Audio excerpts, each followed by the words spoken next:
Have you wondered if we should really all sleep 8 hours per night?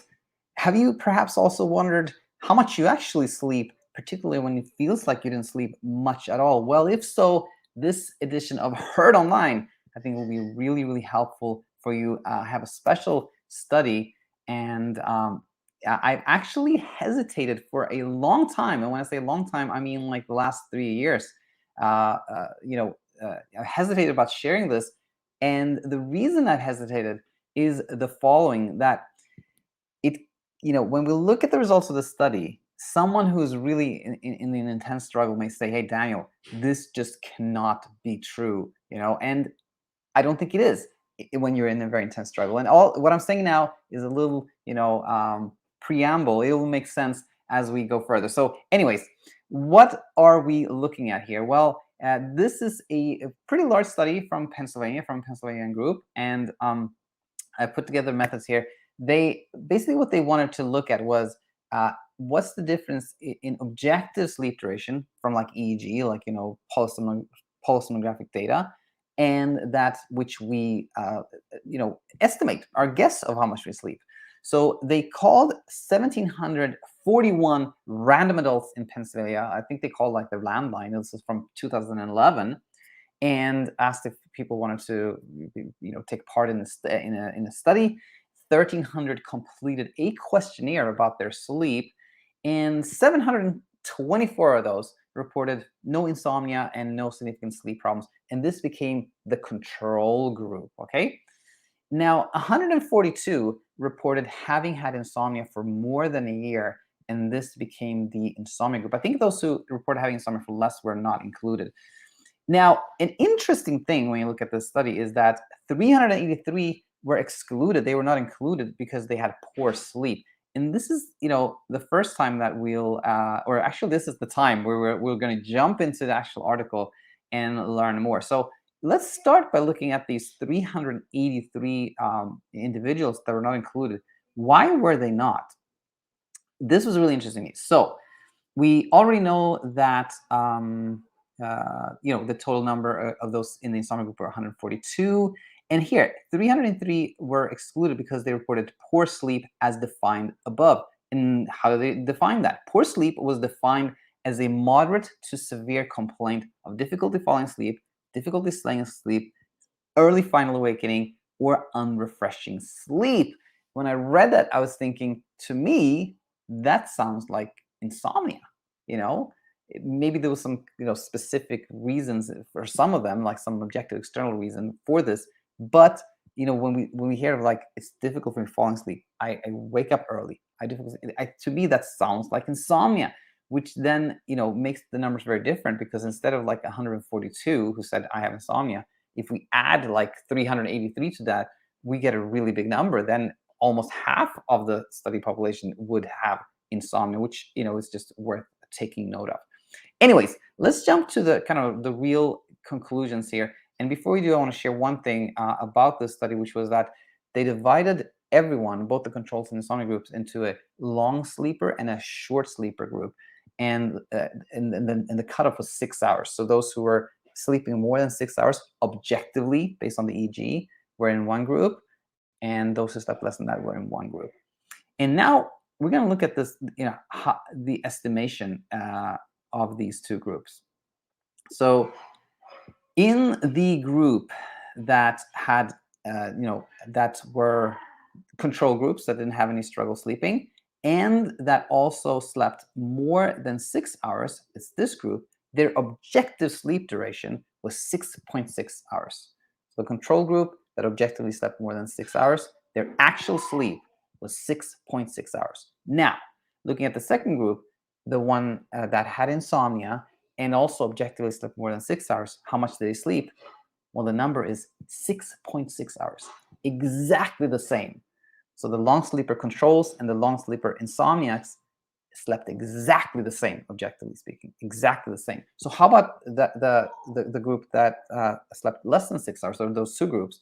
Well, the control group with shorter sleep objectively slept 4.8 hours, 4.8 hours. And the insomnia group that slept less than 6 hours objectively slept 4.7 hours. So the difference was 1 decimal point. Statistically, it is the same. And this sort of was, it was really eye-opening. I mean, it's nothing new. Like we've seen these type of results many times before, but when you see the numbers like that, it is sort of eye-opening because they are exactly the same. So now let's look at what we can the conclusion we can draw from that, and why I had this hesitancy in the past about even sharing this study.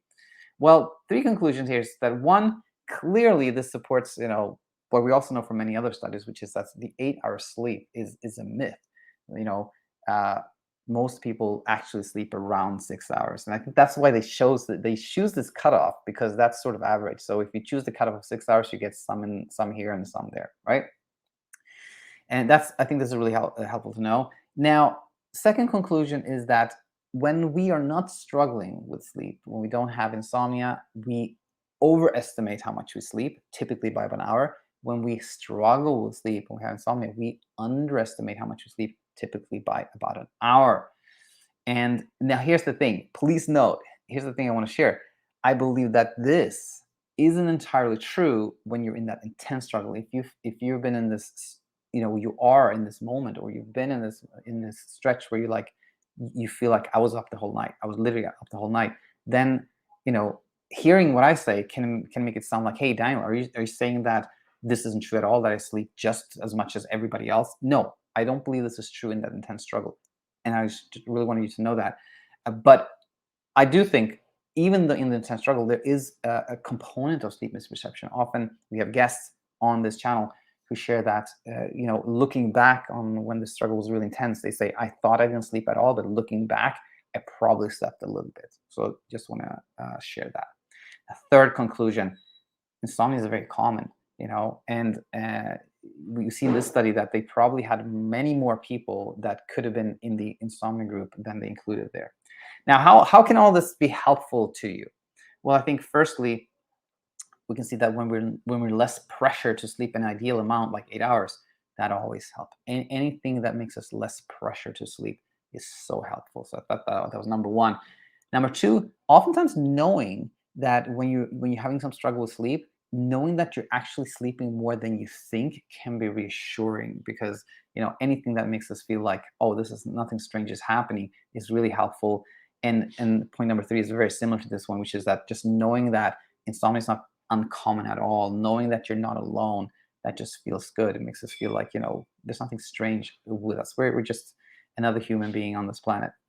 Now, the final thing here that I want to touch on is, like, why does this happen? A lot of the studies actually like pondering and speculation about, like, why do we have this misperception, both when we're not struggling and when we're struggling. Well, I think the reason is that this one, when we are not hyper aroused, when we're in kind of our baseline state of, like, a baseline emotional state, we don't remember those normal wake ups that happen to all of us, on an hourly basis. We don't remember that time we woke up and, just kind of scanned the environment and fell back asleep. We don't remember that it was sort of a process falling asleep. It took a little while. We don't remember that drifting out of sleep, like we woke up early and then we fell back asleep. We don't remember that. So we tend to think of, okay, I think I fell asleep around 11 and then I woke up at 6. Yeah, that's 7 hours. We tend to think we slept that much because we don't take note of times when we're awake. On the flip side, when we are scared, hyper aroused, you know, the brain, that happens. We are hyper aroused because our brain thinks that there is some threat. When it comes to insomnia, the idea is that, the confusion or the misunderstanding is that being awake is a threat and being awake is dangerous. But it doesn't really matter. I think that when we are, the point I want to make is this one, that when our brain thinks we are threatened, it wants us to take action to be safe, and it wants to tell a story of how big the threat is. The brain is not going to be like, oh, this is probably fine, forget about it. It's going to be like, when it feels that we are in threat, it's going to be like, this is a big problem, you got to do something about it. So that's why I think the brain naturally, it wants to emphasize how little we slept. It wants us to really ponder that. It wants us to be scared so we can take action. But in reality, when insomnia, there is no actual threat. But I think this is why this misperception happens, because it's sort of in the brain's. The brain feels that it supports its agenda. If we think that we slept really, really little, it can make us more like, proactive and do things. So I think that plays a big role into why we have this misperception. So that concludes, Heard Online. I hope this was really helpful to you. And I want to also say this, that if you're finding everything you need on your path to sleeping well forever here on this channel, in this free content, that is amazing. But if you are still struggling, if you're not really seeing the path clearly, and if you like what we do here, if you like that we take a critical look at scientific articles and incorporate what we can learn from there, together with a really profound understanding of insomnia, and the kind and gentle and effective Natto way, then our way is your way. And you are super welcome to head over to our website and see if we have a coaching option that fits you. And if you think so, and if you join, then we look forward to seeing you on the inside. With that said, I wish you the very best, of rooting for you, and look forward to having you back soon.